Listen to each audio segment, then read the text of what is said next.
Irmãos, nós vamos dar uma pausa na nossa série de reflexões da carta de Paulo aos Efésios, porque ontem nós celebramos 503 anos da Reforma Protestante. Eu costumo dizer, pessoal do presbitério, os amigos, que eu não gosto de deixar passar em branco essa data, porque ela tem muita importância para nós, para a nossa fé, para a nossa tradição cristã.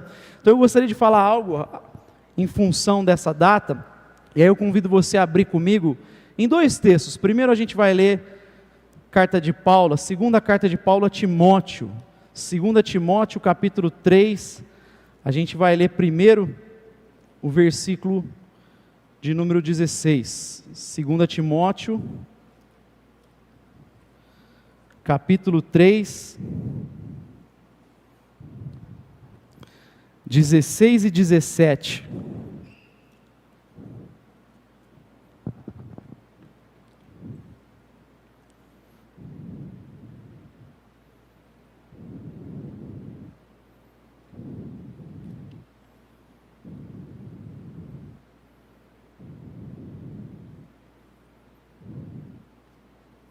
Todos encontraram? Diz assim, 2 Timóteo 3, versículo 16 e 17: toda a escritura é divinamente inspirada e proveitosa para ensinar, para repreender, para corrigir, para instruir em justiça, a fim de que o homem de Deus seja perfeito e perfeitamente preparado para toda boa obra. Agora vai comigo um pouquinho para frente, lá na carta, segunda carta de Pedro, 2 Pedro, capítulo 1, aí sim o verso 20 e 21. Eu coloquei aqui o capítulo 2, sem querer. Acima de tudo, lembrai-vos de que nenhuma profecia da Escritura é de particular interpretação, pois a profecia nunca foi produzida por vontade dos homens, mas os homens santos, da parte de Deus, falaram movidos pelo Espírito de Deus. Pai, nós te damos graças por essa noite, por aquilo que o Teu Espírito tem separado para nós. Obrigado por esse tempo onde podemos festejar a Tua grande salvação, com alegria, com cânticos. Nós pedimos agora que o Teu Espírito nos conduza em reflexão na Tua santa palavra, nos textos que nós vamos caminhar aqui nessa noite. Fala conosco, abre os nossos corações e o nosso entendimento para absorver a Tua palavra, que seja assim para o Teu louvor e para a Tua glória.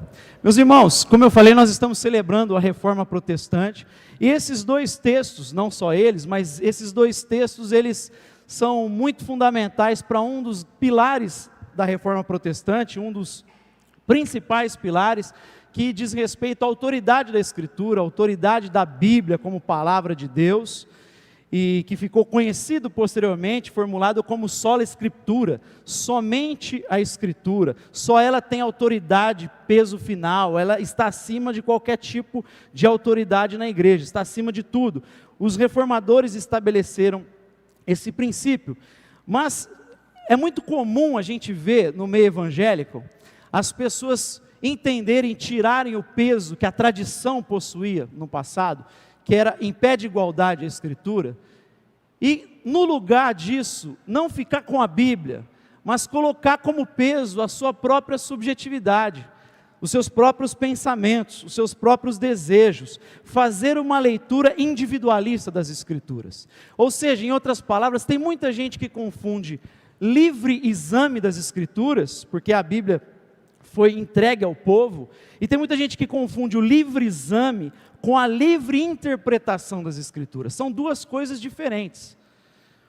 A livre interpretação, a gente começa a ter uma série de interpretações diferentes, e aí a gente acaba aceitando vários tipos de interpretações que falam coisas completamente antagônicas, e a gente fala, mas Deus falou comigo, eu entendi isso. É o famoso, é assim que eu senti no texto, que eu entendi dessa forma, mas não é isso que os reformadores deixaram para nós.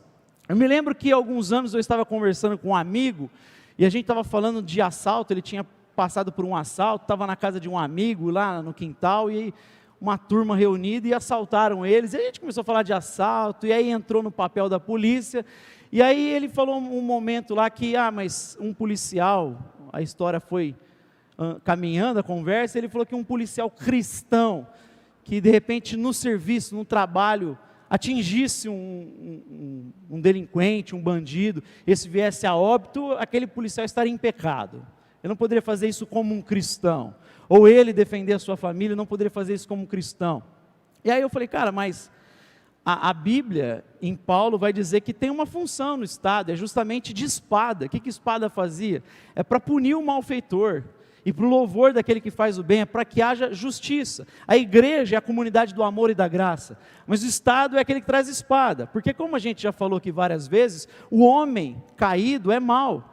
Se você dá corda para o homem, a gente vai fazer as coisas mais abomináveis. Então precisa de uma função ali para frear a nossa maldade, o nosso ímpeto para a maldade. Eu falei, e Paulo diz isso em Romanos 13, que o Estado foi colocado com essa função para punir o malfeitor, para que haja uma justiça no sentido retributivo. Ele falou, mas isso aí quem fala é Paulo, eu fico com Jesus.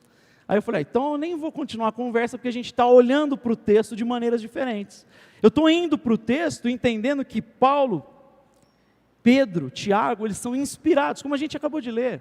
Eles são inspirados por Deus. O mesmo Pedro vai dizer na carta dele que Paulo é inspirado. Ele diz, olha, Paulo ensina umas coisas difíceis de entender, que os mal intencionados deturpam, pervertem as palavras do apóstolo Paulo. Então assim, eu olho para a Bíblia como inspirada, toda ela inspirada por Deus, não somente as partes que falam sobre Jesus durante o seu ministério, nos evangelhos, mas tudo fala sobre Jesus. Então todo o texto é inspirado por Deus. E aliás, sim, vale lembrar que até aquilo que o pessoal fala, eu fico com Jesus, não é palavra de Jesus direto, é palavra de Jesus através de Mateus, de Marcos, de Lucas e de João. Quer dizer, o que a gente tem sobre Jesus é passado por 4 testemunhas, cada um abordando um aspecto. Então eu falei, a gente está indo para o texto de uma maneira diferente. E essa conversa mostra para nós que antes da gente abrir a Bíblia, já existem fatores aí que antecedem e que determinam a leitura. Então a gente muitas vezes fala assim, cara, abre a sua Bíblia e lê, e de fato você tem que ler. Mas é curioso porque essa conversa mostra, eu tenho certeza que você já passou por conversas desse tipo, ela mostra que existe um fator aí anterior à própria abertura da Bíblia. Eu até pensei em falar desse sermão sobre antes de abrir a sua Bíblia, mas não vai ser a ênfase maior da nossa reflexão nessa noite. Eu queria então pensar assim, como que a gente lê a Bíblia? De que forma a gente vai para a Bíblia? Como é que a gente evita então uma leitura individualista? Como é que eu faço para tirar a minha subjetividade, a autoridade dela? Porque às vezes a gente está interpretando e vendo aquilo que a gente quer na Escritura. Então como é que a gente lê a Bíblia? E aí eu queria ler com vocês, rapidamente um texto, para a gente levantar aqui o primeiro princípio. Abre comigo em Lucas 24, já que a gente falou de Jesus, vamos aprender com Jesus, como é que Jesus lia a Escritura. Lucas 24, você se lembra desse texto? Jesus havia ressuscitado, apareceu para as mulheres, e aí as mulheres saíram anunciando, a gente viu Jesus ressuscitou, e aí Jesus apareceu caminhando, perto de 2 discípulos, que estavam indo para Emaús, e aí Jesus fala, o que é que vocês estão conversando? Ele fala, você é o único que mora em Jerusalém, que não sabe o que aconteceu nos últimos dias? Aquele em quem nós havíamos depositado a nossa confiança, foi crucificado e morto. E as mulheres, inclusive, nos assustaram nessa manhã, disseram que o corpo dele não estava lá, que ele havia ressuscitado. E aí Jesus diz, como vocês são lentos para entender. E aí, especialmente o versículo 27, olha que Jesus diz, que interessante. E começando por Moisés e por todos os profetas, explicou-lhes que dele se achava em todas as Escrituras. Como é que Jesus leu? Em toda a Escritura, ele mostrou para aqueles discípulos que ela apontava para ele. Agora, quer ver que interessante? Atos capítulo 7, quando Estevão, ele é julgado, um pouquinho antes dele ser apedrejado, com o consentimento de Paulo, antes da sua conversão, mas em Atos no capítulo 7, eu só vou ler o comecinho, ele então é acusado de estar falando contra o templo, lá de Jerusalém, e aí diz assim, perguntou o sumo sacerdote, isso é verdade para Estevão, essas acusações, você está falando contra o templo, isso aí é verdade? E aí Estevão diz assim, irmãos e pais, ouvi, o Deus da glória apareceu ao nosso pai Abraão, estando na Mesopotâmia e antes de habitar em Harã, ele disse: sai da tua terra, da tua parentela. E aí Estevão vai, desde Abraão, vai falar de Davi, aí que Salomão construiu o templo, ele vai falando até chegar em Jesus. Ele diz: esse Jesus é o Messias que vocês crucificaram. E aí ele denuncia o pecado daqueles ouvintes, daquele povo. Mas olha que curioso que tanto Estevão como Jesus, e a gente poderia usar outros textos aqui, até do Antigo Testamento, Deuteronômio 26, você pode fazer o exercício na sua casa, a gente vai ver que a gente deve ler a Escritura, primeiro tentando resgatar dela, aquilo que o pessoal chama de metanarrativa, ou a grande história. Nós vivemos num contexto onde se fala muito de narrativas. A gente precisa ouvir a história uns dos outros, porque é um tempo de pós-verdade, é um tempo onde ninguém acredita mais em verdades absolutas, que não existem verdades universais, não existe algo que liga a gente, uma grande história que nos una. No entanto, a gente vê que os hebreus fiéis e os discípulos, eles tinham uma história, eles liam a Bíblia, mas como uma grande história, a história do povo de Deus. É o que Deus começou a fazer através do seu povo, e o que Ele vai fazer através do seu povo, e a gente viu aqui que esse povo, Israel, é a igreja, que não existe mais judeu e grego, gentil, Ele fez um só povo. Então eles sempre resgatam a grande história da Bíblia. Eu não posso perder esse grande quadro da Bíblia. A Bíblia toda fala sobre Jesus de Nazaré. Alistair Begg diz assim: a Bíblia é um livro sobre Jesus. No Antigo Testamento ele está previsto, nos Evangelhos ele é revelado, em Atos ele é pregado, nas Epístolas ele é explicado, no Apocalipse ele é esperado. Aliás, em Apocalipse diz que Jesus é a essência da profecia, é o espírito da profecia. O que eu estou dizendo aqui é completamente diferente do que a gente ouve por aí de usar Jesus como chave de interpretação, quando muitas vezes o pessoal diz isso, não para ver todo o que os textos falam sobre Jesus, porque Gênesis fala sobre Jesus como aquele que está criando, nas leis como aquele que está colocando a lei sobre o seu povo, em Levítico vai falar da santidade, a gente vê Jesus em toda a Bíblia, mas hoje fala-se muito sobre Jesus como uma forma de explicar a Escritura, mas um Jesus onde você retira o que não gosta da Escritura e deixa o que gosta, retira o que desagrada e deixa lá o que nos agrada. Tem muita gente que faz traz essa palavra, que apresenta essa ideia de usar Jesus como chave hermenêutica, mas na verdade tira, por exemplo, o que a lei fala sobre Jesus, o Jesus que trouxe a lei, que através do apóstolo Paulo diz: a lei é boa, quando bem utilizada, porque a lei moral ainda está aí presente. Jesus diz: os céus e a terra passarão, mas as minhas palavras permanecerão para todo sempre. Não cairá um tio, uma vírgula da lei, no sentido moral, continua aí, a moral judaico-cristã continua atuando. O que perdeu a sua força, o que caiu em estado obsoleto, foi a lei civil, que era restrita a Israel, o estado teocrático de Israel, e a lei cerimonial, que foi cumprida em Jesus de Nazaré. Mas até isso a gente pode aprender de maneira pedagógica. Agora, a lei moral continua válida. O pessoal retira, por exemplo, o Jesus que vai vir em Apocalipse com ira, com juízo. E aí a gente exclui o juízo e fica com um Jesus completamente sentimentalista. É daí que vão surgindo os vários tipos de Jesus que eu já comentei aqui.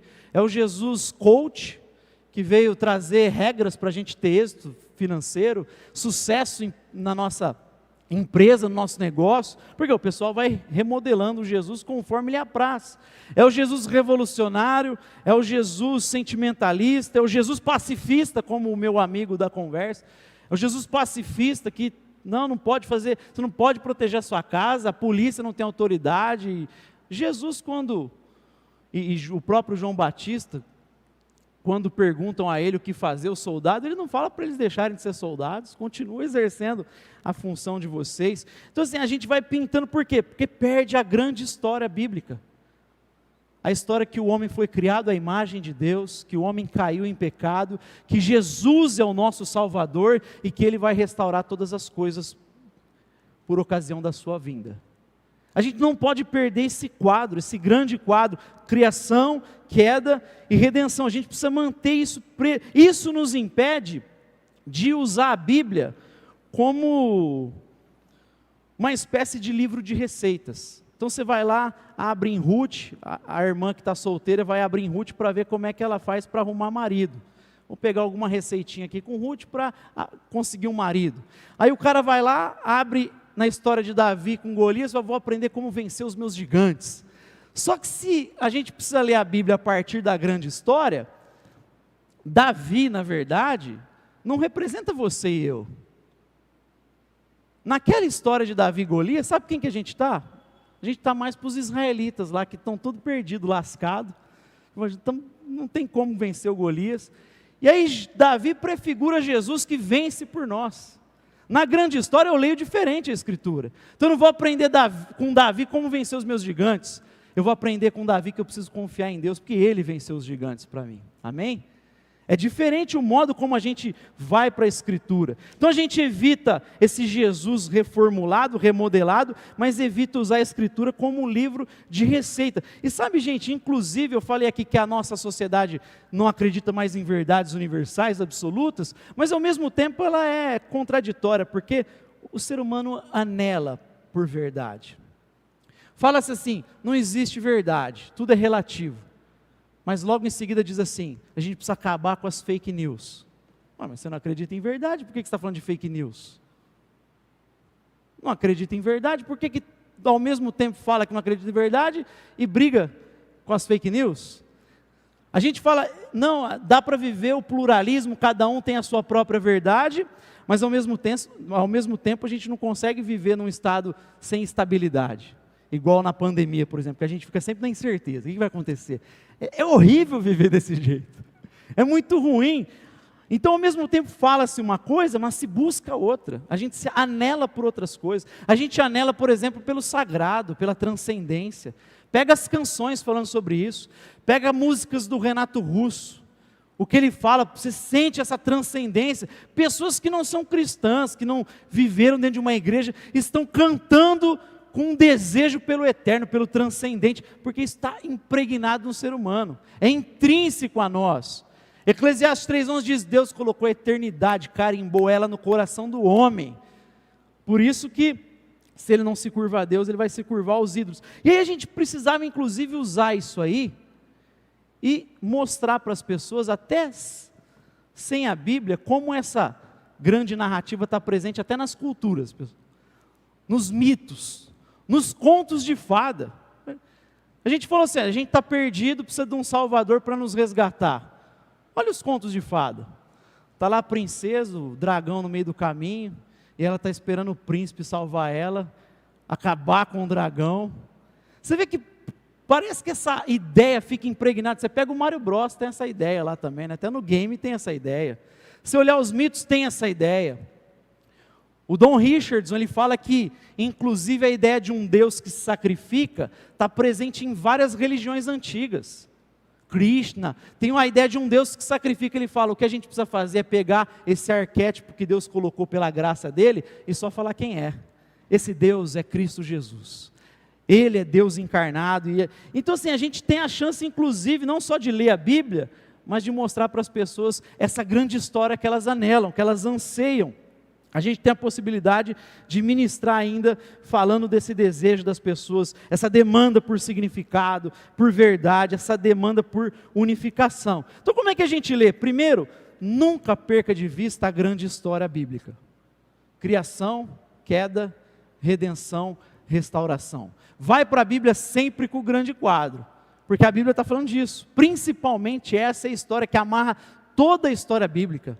É isso que amarra todas as coisas, inclusive a nossa própria história. A gente tem um ponto em comum, Cristo Jesus. Paulo vai dizer isso em Colossenses também. Segunda coisa que eu gostaria de destacar, é que a gente precisa ler a Bíblia, e aqui, tirando aquele erro que é comum, de livre interpretação, precisamos ler a Bíblia de maneira comunitária. Ler a Bíblia comunitariamente. Ou seja, é levantar o princípio do solo escritura, somente a escritura, mas ao mesmo tempo do solo eclésia, somente a igreja. Ou seja, não faça interpretação sem a igreja. A gente interpreta a Bíblia com a igreja, junto com a igreja, porque os reformadores não falaram o contrário disso. Quando Lutero chegou lá, ele não pegou a tradição da igreja daquele tempo, chutou ela e falou, a gente vai ficar só com a Bíblia, isso aí não presta para nada. Não foi isso que Lutero fez, não foi isso que Calvino fez, não foi isso que eles fizeram. O que eles fizeram foi se apoiar na Escritura, mas também na tradição da igreja. Tanto que Lutero era agostiniano, Calvino bebeu em Agostinho, nos pais da igreja, ninguém estava chutando tradição. Eles rejeitaram aquilo que para eles não tinha compatibilidade com o texto. Mas a tradição é importantíssima para a gente ler a Escritura. Quer ver um exemplo de ler comunitariamente? Atos 15. Surge uma discussão em função da missão de Paulo lá com os gentios, e aí os judeus começaram a falar, o pessoal precisa circuncidar para ser justificado. Aquilo que Paulo tanto combateu em Gálatas. Precisa circuncidar, senão não é justificado. Aí Paulo, vamos voltar lá e conversar com os líderes da igreja. Fizeram o quê? Um concílio. Como é que eles interpretaram e entenderam? Juntos, reuniram, houve um concílio. Eu vou te dizer, não foi só esse concílio, ao longo da história da igreja tiveram outros concílios. Tiveram marcos importantíssimos, que a gente não pode rejeitar, porque isso ajuda a gente a ler a Escritura. A gente precisa resgatar os pais, e eu vou te falar, mesmo sendo protestantes, e não concordando com algumas coisas da cristandade, a gente pode aprender também. Você quer ver coisa que a gente rejeita? A gente foi comer lanche, eu vou te expor, Rodrigo. Fomos comer lanche aqui domingo passado, o Rodrigo não confessou, falou que foi a Maiara, mas estava enrolando. Aí falou, você está parecendo o padre com esse crucifixo, né? Aí ele com vergonha disse, eu falei, cara, pode zoar, você acha que eu já não ouvi isso de outras pessoas? Mas isso aqui é muito em função da nossa cultura anabatista, que marcou muito a América Latina.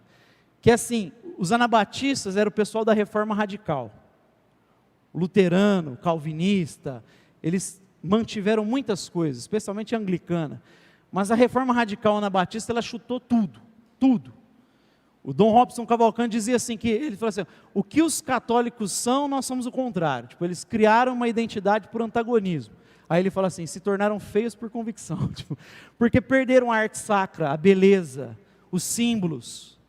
O mesmo Dom Robson Cavalcante, ele fala que hoje a gente vive num período em que o pessoal quer retirar a cruz dos espaços públicos, porque a cruz é uma afronta para eles, mas ao mesmo tempo eles são totalmente abertos para os muçulmanos terem os seus símbolos, fazerem as suas ações públicas, mas tem uma dificuldade com a fé cristã na esfera pública. Ele fala, a gente deveria usar o crucifixo ou os outros símbolos que tem mais, inclusive como forma de despertar a curiosidade de alguém de perguntar, para a gente provocar reações nas pessoas, conversa nas pessoas, através disso, o que é isso? Que cruz é essa? Essa que, por exemplo, os reformados usaram na Holanda e em outros países.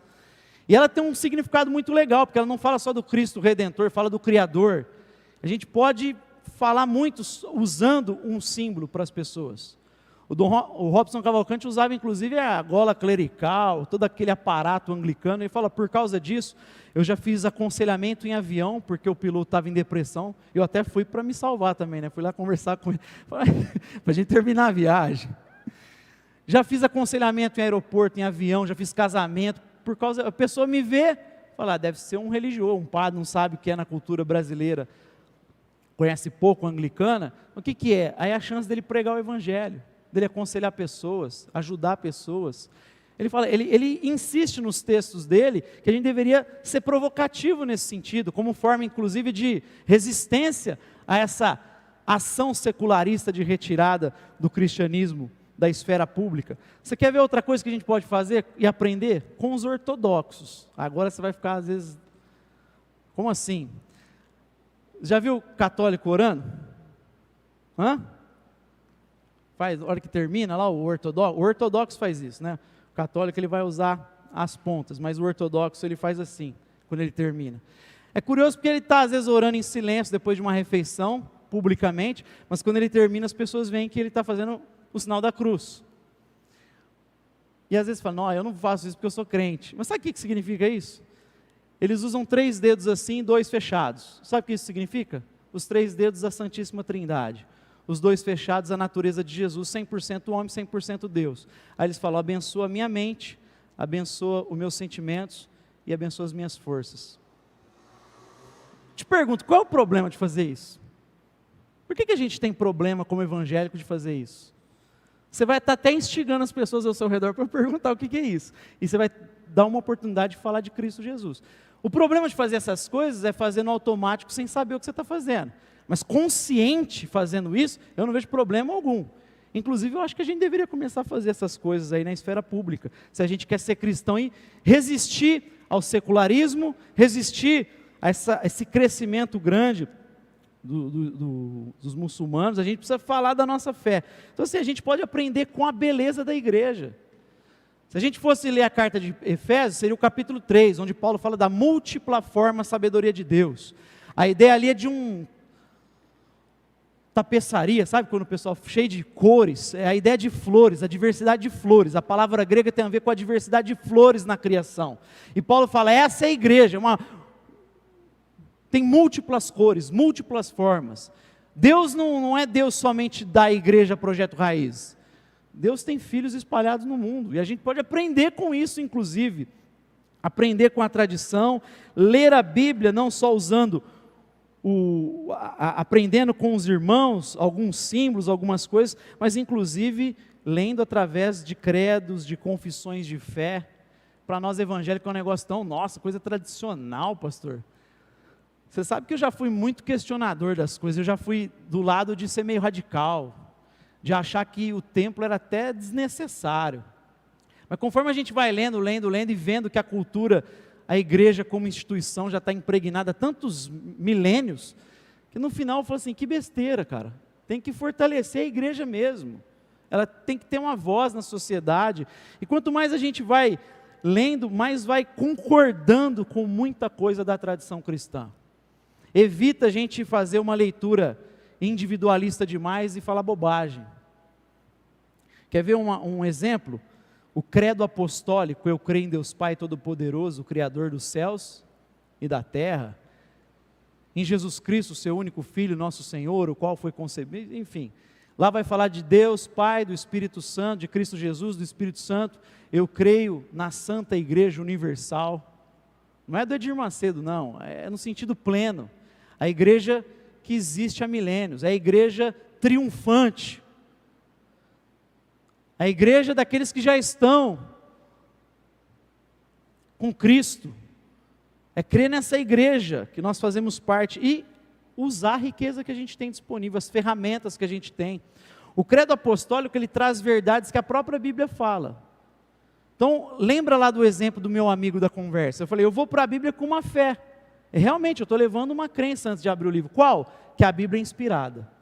Eu preciso crer. A Bíblia fala isso, o texto que a gente leu. Toda palavra é inspirada por Deus. Pedro fala, os antigos falaram movidos pelo Espírito Santo de Deus. Paulo falou movido pelo Espírito Santo de Deus. As cartas que circulavam na época do primeiro século, eles criam que era cheia de autoridade dada por Deus. Então eu já vou para a Bíblia dessa forma. Isso me impede de relativizar a Bíblia. Isso me impede de tirar o que eu não gosto e ficar somente com o que eu gosto.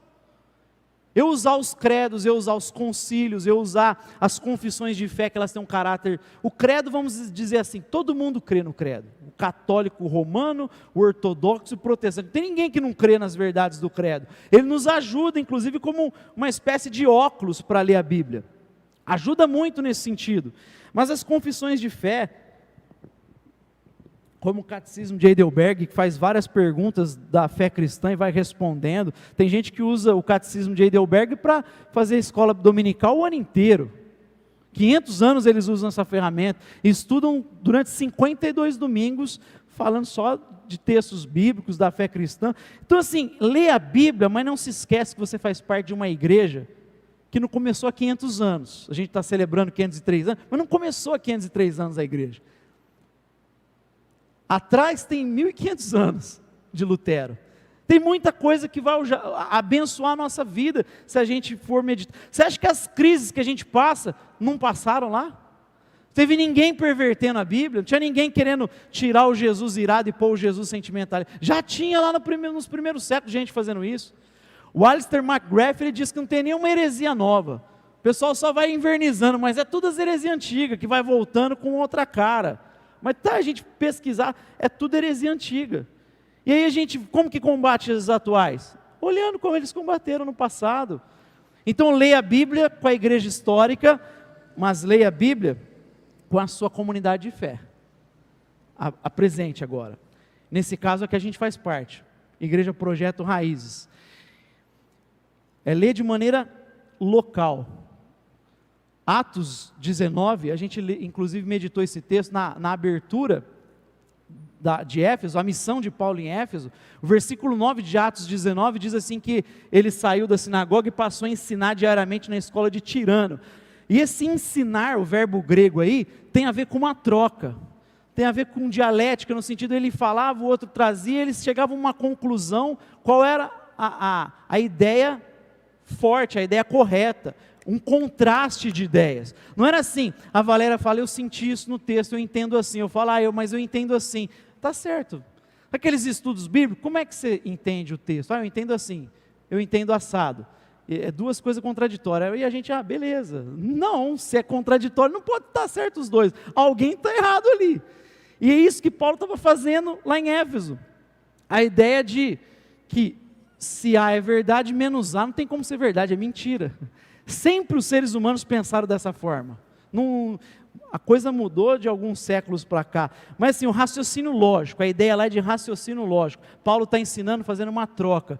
Isso mostra que até o apóstolo Paulo se sujeitava a fazer estudo bíblico com os irmãos.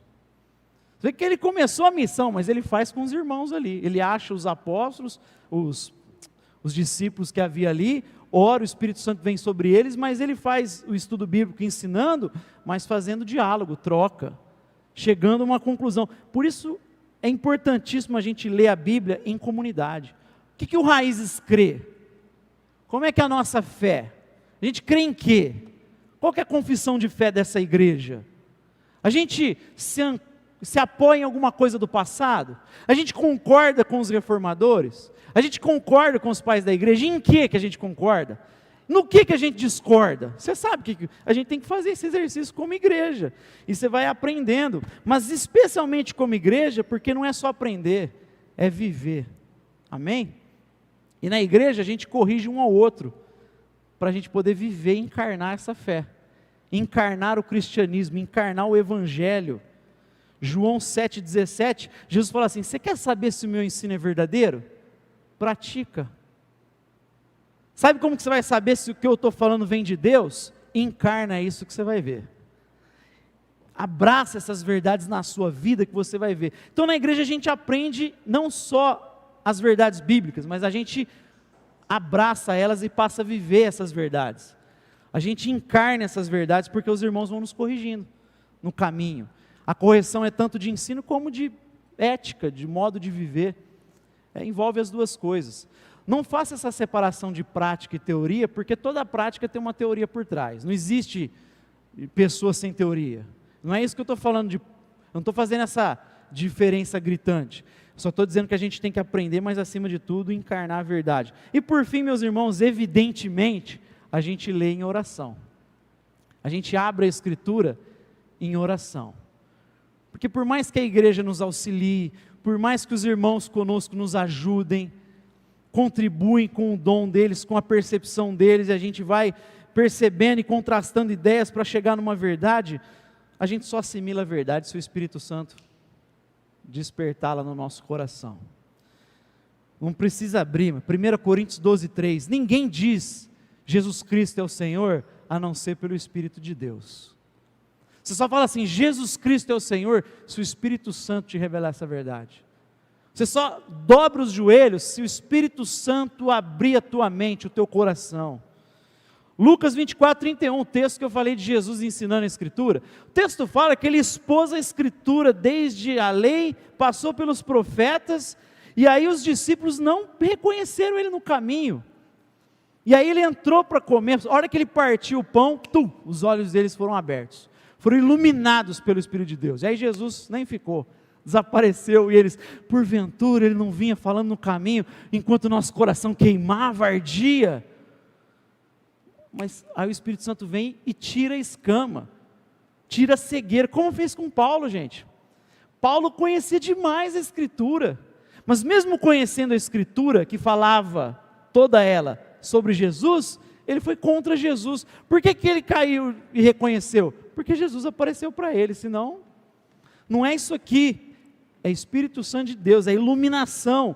Efésios 1, o texto que a gente leu quando Paulo fala, eu oro para que Deus dê espírito de sabedoria, de revelação. Eu preciso do Espírito Santo de Deus, não tem como entender se Deus não trazer essas verdades, revelá-las e acima de tudo, me ajudar a encarná-las na minha vida, a praticá-las na nossa caminhada de fé. Então a gente vê que antes de abrir esse texto, a gente está falando tanto desse princípio que talvez seja o que mais é martelado da Reforma Protestante, o sola Escritura, somente a Escritura, mas o sentido ali é porque ela tem autoridade máxima, mas não é descartar a Santa Igreja do Senhor Jesus Cristo. Leia a Bíblia, especialmente resgatando a história da qual você faz parte, eu também, que é a grande história revelada na Escritura, mas leia a Bíblia também em comunidade, aquilo que os nossos irmãos do passado escreveram, porque vai nos ajudar, mas leia também nessa comunidade de fé que você faz parte. Por isso, meus irmãos, a gente bate tanto na necessidade de você se envolver nos pequenos grupos.